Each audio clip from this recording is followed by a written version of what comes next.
ఆరాధనలో మన ప్రాముఖ్యాంశమైన ప్రభు రాజభవన్లో పాల్గొనవచ్చు. ఒకసారి మనం రక్షించుకున్నాం ఒక విషయంలో క్షమాపణ గురించి కొన్ని మాటలు నేర్చుకుందాం. 2వ కొరింథీ పత్రిక 5:21.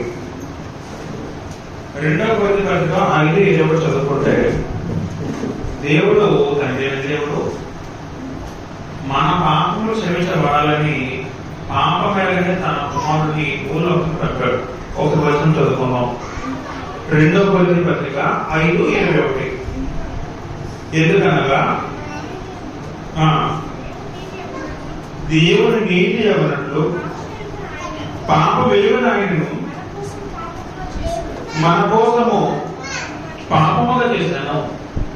మనకు తెలుసు రామపత్రిక 3:3లో మనుషులందరూ పాపం చేశారు. మన పాపము క్షమించబడాలంటే దేవుని కుమారుడు దిగి రావాలి పరలోకం నుంచి. ఆ క్రమంలో దేవుని కుమారుడు నిశ్వసివాడు భూమి మీదకి వచ్చి మన గురించి పాపంలో అంతా తను వెలివేసుకొని తన స్వభావాలను సహించి భరించి శిలువను అనుభవించి అది దారుణమైన మరణాన్ని చదివిస్తారు. ఆయన మరణం ద్వారా మనకి రక్షణ విమోచన కలిగింది. దీనికి ప్రధాన కారణం దేవుడు కుమారుడు ఎందుకు పంపారంటే మన పాపములు క్షమించబడాలని. ఎవరి పాపాలు? మనం చేసిన పాపాలు.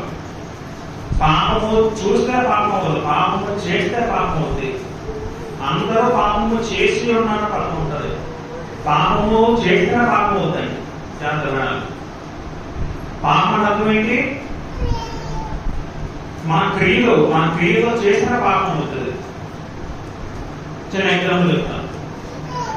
ఒక మోహపు చూపు ఒక వ్యక్తి, ఒక పురుషుడు, ఒక స్త్రీ చూస్తే ఏదో మామూలుగా ఒక చూపు చూస్తే ఏదో అనుకోకుండా ఒక చూపు కనబడితే పాపం కాదు. చూసిన చూపుతో తన హృదయం ముందు ఇక మోహిస్తే అది పాపం అవుతుంది. ఒక వ్యక్తిని మనం ద్వేషించిన పాపం అయిపోతుంది, నరహత్య చేసినట్టే. కొత్త నిబంధన ప్రకారం ఒక వ్యక్తి చంపాల్సిన పని లేదు, ఆ వ్యక్తి చంపడానికి ఒక ఆయుధము ఉపయోగించిన పని లేదు. వాడు నాశనం అయిపోయి ఆ మనసులో కోరుకున్నా ద్వేషించాలి, అది పాపం లేకే. ఇలాగా ఆయన దగ్గర పాపాలు ఉంటే మనం అవన్నీ నేర్చుకోవాలి. మొదట మనం గమనించినట్టే మన పాపంలో క్షమించబడాలని దేవుడు యేసుస్వామి భూమి పంపించిన అపోస్తలుల కార్యములు 2:37-30 చదువుకుంటే, అపోస్తలుల కార్యములు 2:37-30 పరిశుద్ధాత్మ వచ్చిన తర్వాత అపోస్తలుడైన పేతురు పరిశుద్ధాత్మ ప్రభావంతో అందరూ మంచి మాటలు ఆలోచిద్దాం. పేతురు ప్రసంగం చేసిన తర్వాత ఎవరైతే ఆయన సిరివేశారో ఆ జనాలందరూ ఆయన ప్రసంగానికి హృదయంలో నొచ్చుకొని చదువుతాం. అపోస్తలుల కార్యములు 2:37-30 చదువుతాం. హృదయంలో నొచ్చుకొని మేమేమి చేయాలో పేతురు కారణపోతున్న అడుగుగా, పేతురు నీవు మారుమనసు పొంది పాప క్షమాపణ పెద్దవాడు యేసు నామమున బాప్తిసం పొంది. వాస్తవానికి పేతురు ఎవరు చెప్తున్నారో వాళ్ళందరూ కూడా ఒకప్పుడు యేసుని సిలువేయండి అన్న జనాల ఒక గుంపు. వాళ్ళందరూ కూడా పేతురు ప్రసంగం చేసిన తర్వాత వాళ్ళు చేసిన పాపంలో అయ్యో మేమా ఇంత మంచి వ్యక్తిని, మా వచ్చిన వ్యక్తిని మేమా చంపిస్తున్నప్పుడు బాధపడి మనసులో హృదయంలో గుచ్చుకుందట. అంతగా బాధపడ్డారు. ఈ ప్రసంగం చేసింది పేతురు గారు. పేతురు గారు ఒక సమయంలో అయితే యేసువారిని నీవెవరో తిరిగిన 3 మార్లు అంటాడండి. సిలువ వేసిన సమయంలో ఆయన ఒంటరి పట్టుకుపోతే యేసువారిని అక్కడ ప్రశ్నించినప్పుడు నువ్వెవరో నాకు తిరిగిన యేసువారిని. ఒకప్పుడు ఎంతగా తిరిగాడు, ఎంతలా ఆయన ప్రధాన శిష్యుగా ఉన్నాడు పేతురు. యేసువారు ఎంత ఒప్పొచ్చు ఉండాలండి. 3.5 ఏళ్ళు ఆయన తిరిగి ఆయన పరిచయం చేయించి నువ్వు నిజంగా దేవుడి కుమారుని క్రీస్తు అన్న పేతురు ఒకసారి 3 సార్లు ఎవరు నాకు తెలియదు అన్నాడండి. ఎవరిని? యేసువారు. అప్పుడు ఆయన కలిస్తే యేసువారు చాలా బాధలో ఉన్నారు, వేదనలో ఉన్నప్పటికీ ఆయన అరెస్ట్ చేసి తీసుకెళ్తున్నారు అధికారులకు. అలాంటి కష్ట సమయంలో నాకు తెలియదు ఎంత కోపం ఉంటుందండి.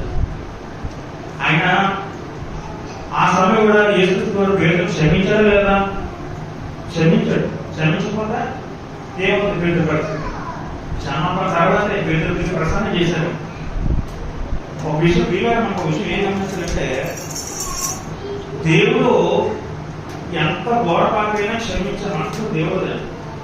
ఒక వ్యక్తి ఎంత పాపం చేసినా సరే, అది చిన్నదైనా పెద్దదైనా సరే, మనం ఆయన దగ్గర తగ్గించుకొని మనం వినయ మనసుతో ప్రభు నేను పాపం చేసుకున్నాను మనం దేవుడు కూడా ఆయన దేవుడు మనసు తగ్గిపోతుంది. మనుషులు కారణంగా దేవుడు మనసు తగ్గిపోతుంది. అది దేవుడు మంచిగా ఉంటాడు. నేను తప్పు చేశాను, దేవుడి దగ్గర తండ్రి నేను తప్పు చేశాను, క్షమించాను నేను దేవుడు తగ్గిపోతాడు. ఆ పాపం క్షమించి ఎవరు జ్ఞాపకం చేసుకోడు. కానీ మనుషులకి మనకి ఇంకా ఆ లక్షణం ఇంకా రాలేదు, ఇంకా రావాలి, ఎదగాలి. ఇంకా ఎంతో మత్తయి సువార్త 6:12 చదువుకుంటే, మత్తయి సువార్త 6:12 చదువుకుందాం.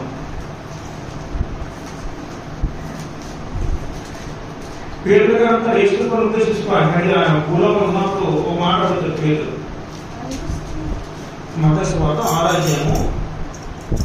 యేసుతో ప్రేమలో మా మీద ప్రేమను చేస్తూ ఒక మాట ఏమంటారంటే 6 మా రుణస్తులను మేము క్షమించిన ప్రకారము మా రుణంలో క్షమించము. అంటే దేవుడు క్షమించే వ్యక్తి, క్షమింపబడిన వాడు మనుషుడు. క్షమింపబడిన వాడు మనుషులు ఏం చేయాలంటే తనకు ఇతరులు క్షమించే వ్యక్తిగా ఉండాలి. దేవుడు నా పాపలు క్షమించాడు, నేనేం చేయాలి? ఇతరుల్ని దేవుడు ఏ విధంగా క్షమించాడో నేను కూడా నా ఎడలో తప్పు నేను క్షమించాలి. అది ఏమంటారు కదా, మా రుణస్తులను నేను క్షమించిన ప్రకారము మా రుణంలో క్షమించము అన్న ప్రాణంలో మనం అలా చేసిన విధంగా మన ప్రాణం ఉండాలి. నేను నా ఎడలో తప్పు చేస్తే వాళ్ళని నేను ఎలా క్షమించానో నా పాపం క్షమించాలని ప్రాణం చేయాలి. మనం ఒక పాపం మనం ఒక క్షమించకపోతే దేవుడు మన పాపాలు క్షమించడు. అదే 15 చదువుకుంటే 15 మనుషుల అపరాధములు మీరు క్షమించిన ఎడల మీ పరలోకపు తండ్రి మీ అపరాధములు క్షమించును. మీరు మనుషుల అపరాధములు క్షమింపకపోయిన ఎడల మీ తండ్రి మీ అపరాధములు క్షమింపడు. ఒకరు తన ప్రాణంలో ప్రభువా నా పాపమును క్షమించు అన్నాడంటే మనం ఏం చేయాలి? మొదలుగా మనము మన ఎడల ఎవరికి తప్పు చేస్తారు, మనం ఒకరు క్షమించాలి. మనం వాళ్ళని క్షమించకుండా దేవుడు మన పాపం క్షమించలేదు.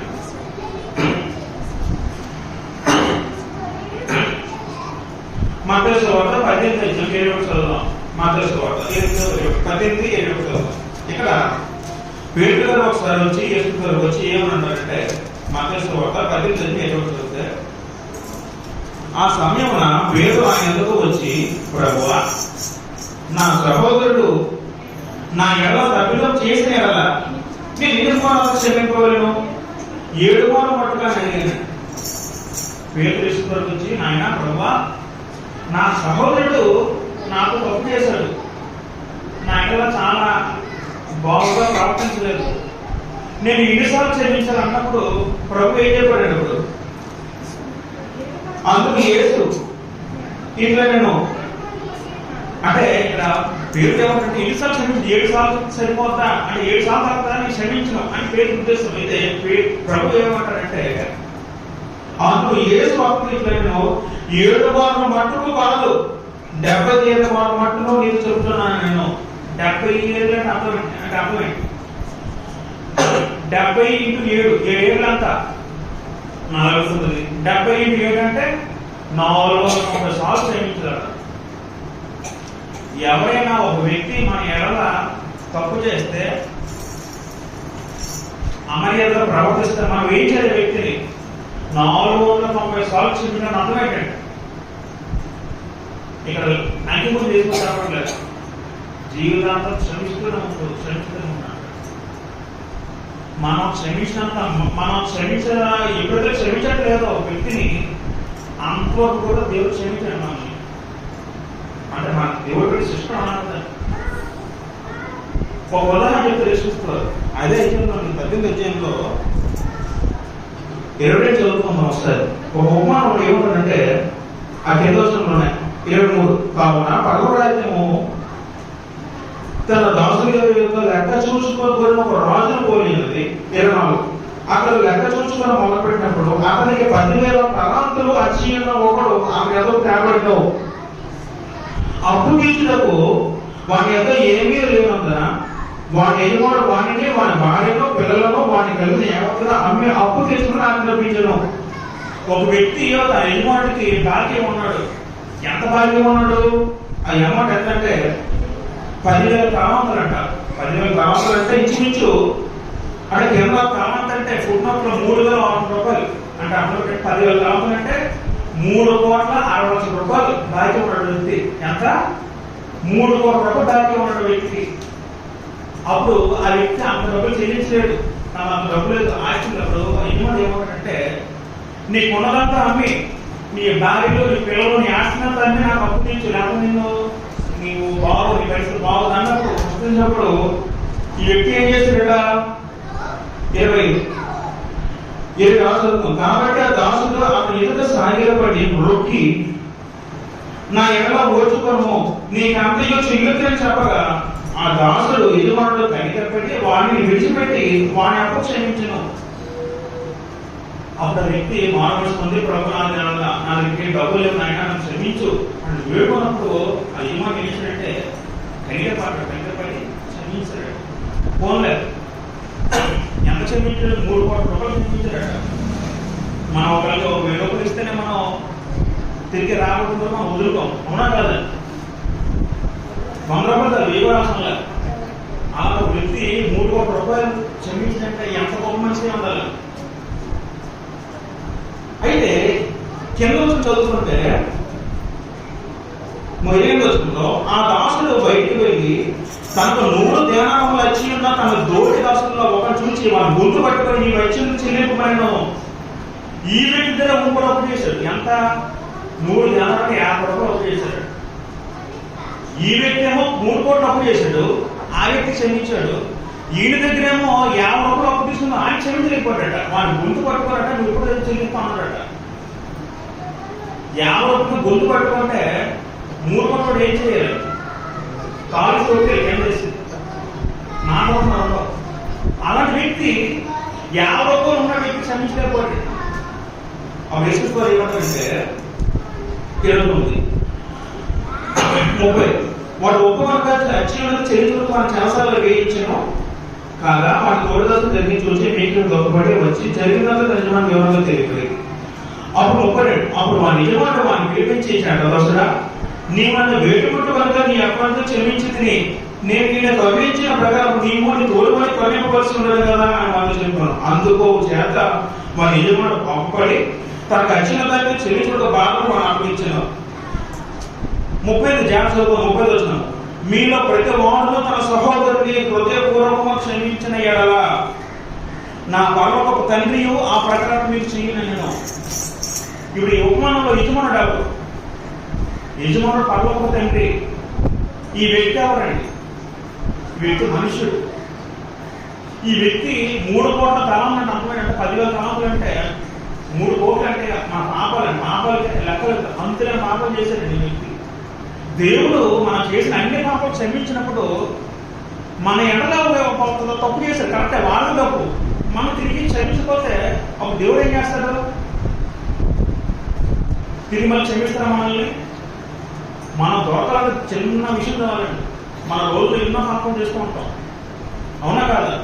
ఒక అబద్ధం పాపం కదా, అబద్ధ పాపమే. మన సింపుల్ తీసుకుంటాం, అబద్ధం కొత్త ప్రకారం అబద్ధం పాపము.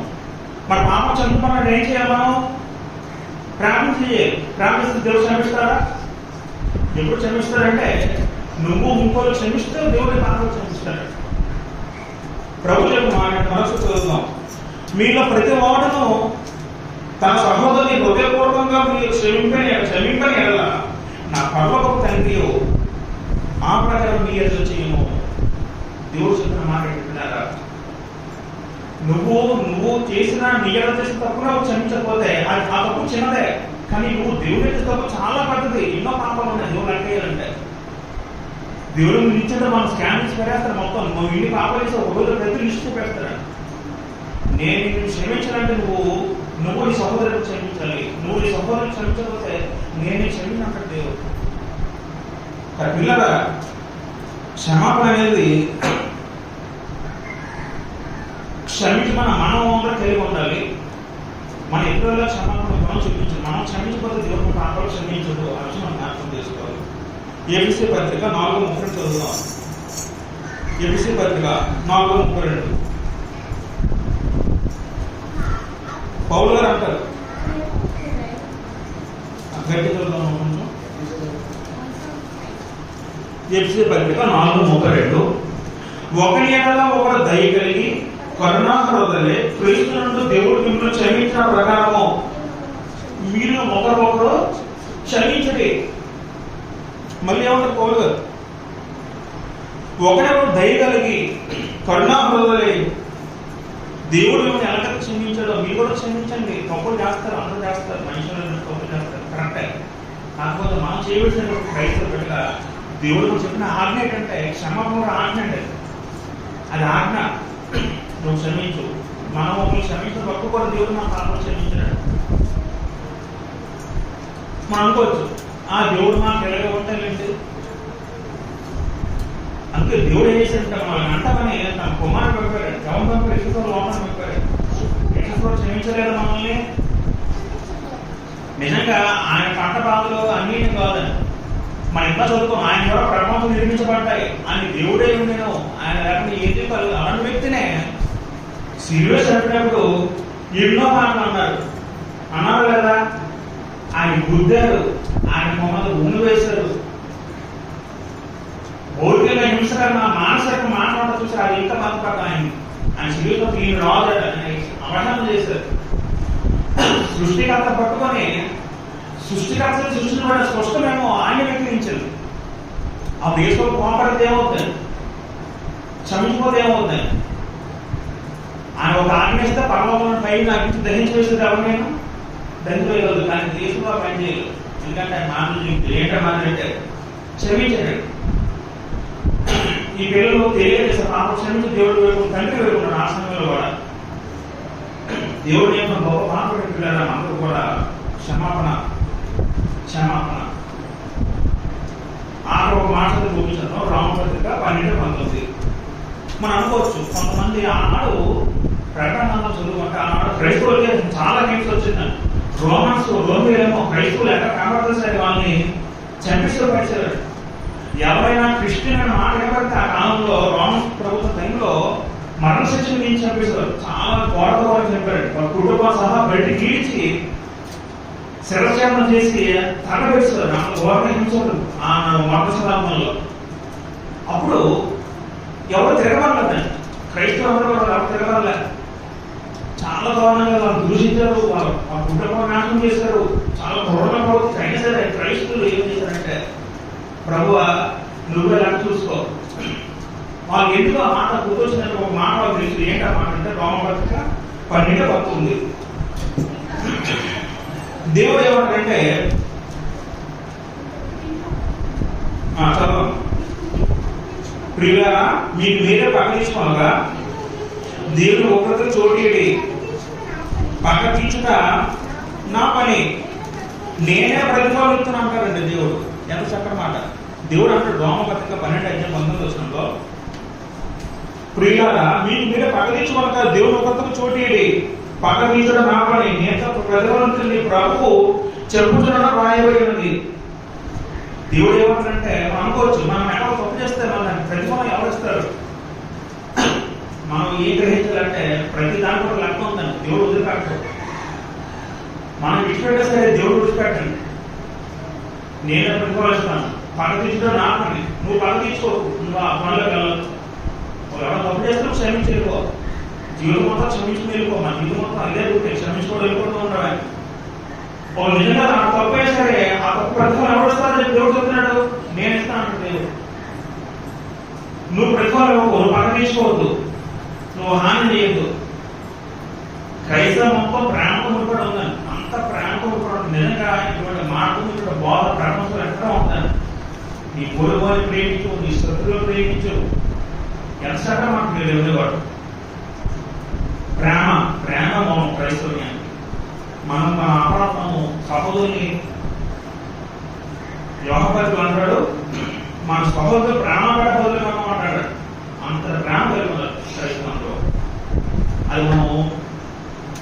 చదివి వదిలేయడం కాదు, మన జీవితంలో చూపించాలి. కష్టమే, శ్రమ కూడా కష్టం, కానీ ఏదో గుర్తు చేసుకోవడమే. సృష్టికర్తను హింసించారండి, సృష్టికర్తనే ఎన్నో మాట్లాడారండి, ఆయన క్షమించారు, మనం ఏమాత్రం ఏసుతో పోతే మనకి ఏమాత్రం చాలా అర్థం. ఆయనతో పోతే మనం చాలా నలుసారి కంటే నలుసంత కనవంత అంటే మానవాతులను ఆయన క్షమించాడు, మనం ఏమాత్రం. ఈరోజు మనం మన పాపలకు క్షమించడం కూడా దేవుడు పాపకు క్షమించి మనం జ్ఞాపకం తీసుకుని ప్రతిఫలం దేవుడు వేస్తాడు. తప్పు చేసిన వాడే దేవుడు ప్రతిఫలం వేస్తాడు. దానికి ఏ రోజు దేవుడు తీరపడం ఉంటుంది. కాబట్టి ఈ మాటలు మనం జ్ఞాపకం చేసుకుని మన ప్రభుత్వాల్లో ఇంటి ముందు అందరినీ శ్రమించేవారుగా, ప్రేమించేవారుగా మనం తీర్చిదిద్దుకుందాం. ఈ మాటలు దేవుని దీవించి ఆశ్రయించగలుగుతాం. ఆమె